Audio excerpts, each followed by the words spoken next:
Right, very brief introduction on the Kodak, because I want to keep the Kodak really for when I'm up the top. Because I have brought the battery charger and I've got the mobile, but the Kodak's good for zooming. It's a better zoomer than at the moment. The Canon is waiting for me to get it a zoom lens, which I can't afford at the moment.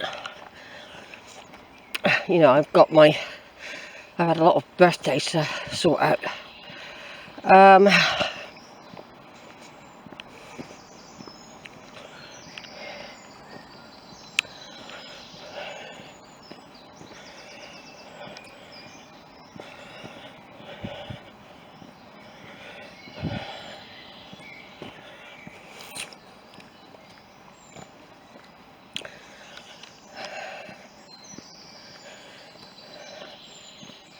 So here we are, folks.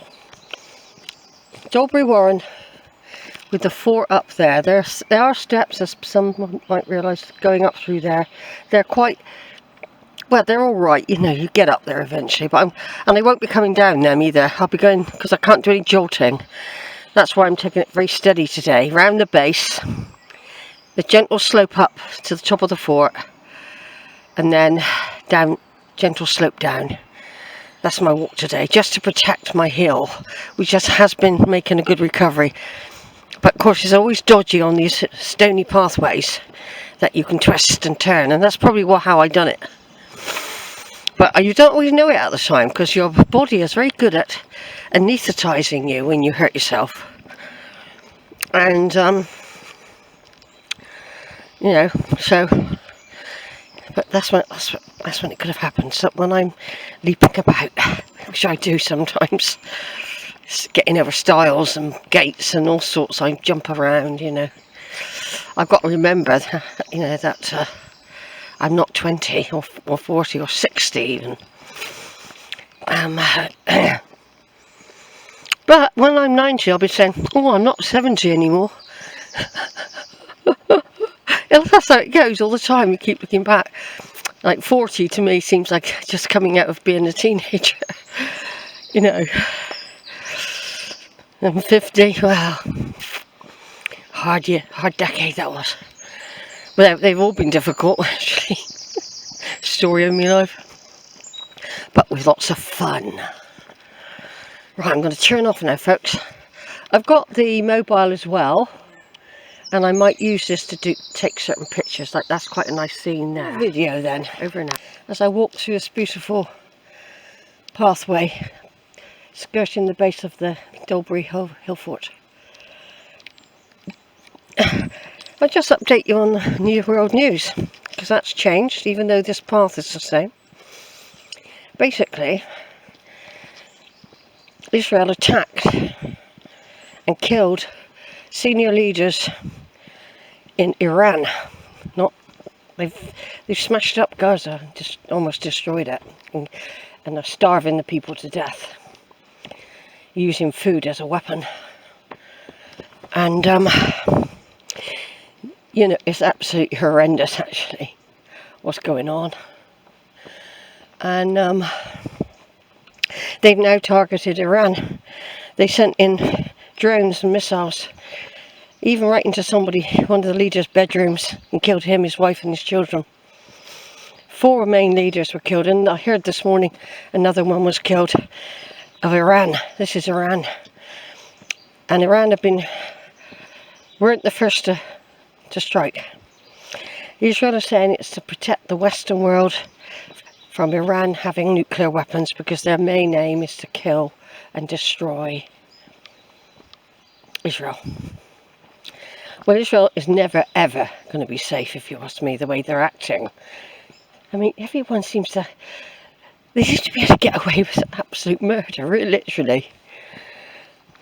No diplomacy with them, they just go in and they're bombing constantly. And now we've sent jets over to be available to them. That's participating. Even there's a lot of Iraqi people, not Iraqi, Iranians, who are like us, and they don't even want any of the regime they've got. When you're the ordinary people, you haven't got a choice who's in power. We haven't over here. when they decide to lock down, or they decide we can't have heating fuel allowance, or all sorts of things, we've got no choice. If they decide next week that kids like grandchildren like I've got to go in the army, Navy and Air Force, I've got no say, and neither have they. I've got 4 grandchildren. Well, I've got 5. One's 29 this year, but the others are like 19. 2 19-year-olds. One's birthday today. 2 21-year-olds. One will be 22 soon. You know, they're going to target that age group. And of course, the thing is, when they target a young group of people like that, so a lot of psychological stuff goes on. You know, but apparently hardly anyone in that age group would volunteer to join. They don't want to do it, and they don't believe it. And that's what I've heard. They don't want to be cannon fodder. Because look how apparently nearly 1 million of Russia's soldiers, of young people, have died in the Ukrainian war that's going on. And quite a lot of Ukrainians, of course. And they're still carrying on bombing each other. Now, to save face for Putin, he's offered to step in between Israel and Iran to get some sort of deal. But he's still bombing the Ukrainians. This is a mad world. So that's going on. Meanwhile, we're all carrying on like normal. I'm out in the countryside enjoying the beauty. I'm in my bubble, walking along here. I watched the football last night that was happening in America. A type of World Cup where clubs play each other as opposed to countries. And my Chelsea won. My Chelsea team beat Los Angeles last night. It's not happened before. This was Chelsea's opening game. I didn't know it was all on, so I didn't see the ceremony. Oh, I bet you that's the physiotherapist. Hold on. Oh, bloody hell. I don't know who that is. Hello, Moto. Oh, I can't get it to open. I'm calling from the GP practice with a phone call arranged for your right ankle foot issue. Is that right? Oh right. Oh, that was. It's getting better slowly now. I've had to sort of rest.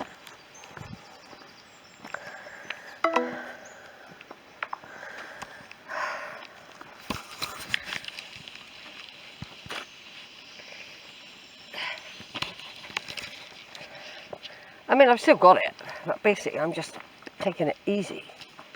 Right, let's take a picture. Right, I was just gently walking along in the wood, protecting my heel, of course, when I think it was a physiotherapist phoned me. I knew he was going to phone today. I just forget a bit about it. And they're going to send me some exercises because I'm out. I've told him I'm not available really at the moment. I'm in the middle of a walk. He said, "Oh, you make sure you rest on the walk, and just be careful where you're stepping and that sort of thing." So, and I think he also prepared me a prescription for some sort of anti-inflammatory cream. So, which I do sort of use anyway. But because you can see the path I'm taking, I have to be. You see, it's very knobbly. I do have to be careful, but he said sometimes it's your tendon in your back of your leg, the Achilles, that can be under strain, especially if you do a lot of walking like I do. And even if you've got the right footwear on, it can still start to get irritated. So basically, I'm glad you're sending me some exercises, because when you go online, you never really know if they're the right exercises.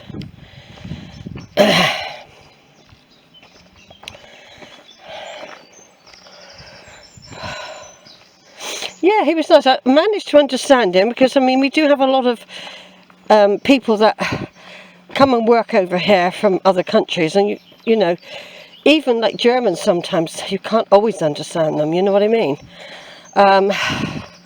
When they're trying to talk English. But no, he was very good, and obviously you get a bit of breaking up when you're in the middle of a wood, or like I am in the middle of the countryside. Yeah, I know this is going to be enough for me today, because what it is, because my ankle is playing up a bit, the rest of my leg is compensating, and that puts strain on it which doesn't normally have to deal with, and I can feel that. So I am being very careful, and I'm going quite slow just to make sure my tendons, because I can feel them a little bit saying, oh, we're not happy with this, Sheila. But and I've said to them, look, I've got to walk. I'm a walker. I used to be a jogger, a runner. I can't, and I live in a box, you know. I got to get out, so I'll go crazy, because I'm an outdoor type, really. From early childhood, I was always outside all day, playing with my mates. Were you? Yeah. Outside all the time. And we'd go home for meals. Out in all weathers as well. I didn't care what the weather was. And I used to climb trees. I was a very active girl, not like a lot of my friends who were girls who weren't allowed out. This was what, in the 50s, they were very strict. I mean, my mother gave me freedom, because she split up with my dad. But a lot of the girls, I used to be allowed to go and play indoors with them, or in their garden. Because what happened, I used to get them into trouble, because they'd come out, I said, come on, I want to show you my den. You know, and I'd have a couple of boys, and I had my own gang, and I'd have boys in my gang. And we used to make dens. We used to do all sorts. And sometimes they would be allowed out with a pretty dress on. I mean, I remember once one girl came out with me, and I don't know, she got covered in mud, right? God, I had to take her home to my mum. I said, Mum, look, her dress is ruined. My mum washed her dress out. She just, I don't know if her mother ever found out. But, you know. And of course, another time sometimes I used to get a big imagination, and I used to think like Dick Whittington, and I'm going to escape to London to find my dad and all that when I was young, like 7 or 8 years old. And I used to plan to run away. I mean, I love my mum and everything, and I got one girl to come. I said to her, look, let's go to London. We can get on the back of a lorry. But we never did. What happened? We planned to do it, but we hid under my bed, and we were reported missing, because we weren't always under the bed. We managed to sneak in when everyone was out looking for us. We were eventually found under the bed. That girl was never allowed to play with me again, ever. My mum had to protect me from her parents.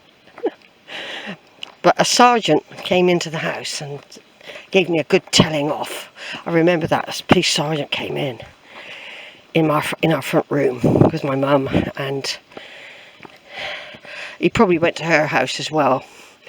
Well, I hope I didn't get it all in the neck. Anyway, yeah, so, you know, when you have got imaginations as kids, and you don't know dangers or anything. And that was another little story for you, everyone. I don't know if my grandchildren have heard that one. I keep coming out with them. It's just reflection when you're going along. It's like a visual diary and a reflective journal that I do.